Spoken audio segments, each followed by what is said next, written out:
You ask Tiger to calculate. This deals with finding the midpoint between 2 points.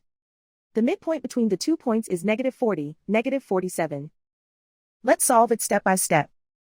Plot the 2 points and calculate the midpoint using the formula. The coordinates of point 1 are, x1 equals -11, y1 equals -42. The coordinates of point 2 are, x2 equals -69, y2 equals -52. PM represents the midpoint of the 2 points.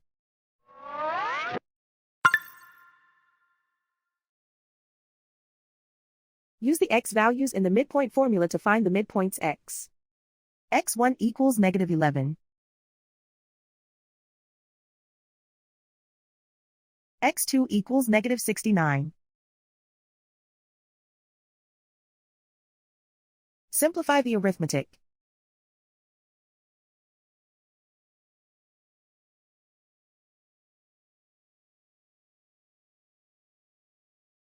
Use the y values in the midpoint formula to find the midpoints y.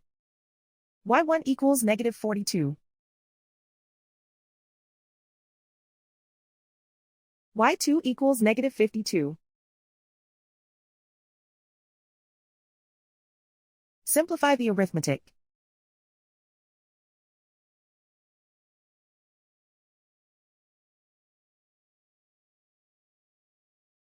And so, the midpoint is -40, -47.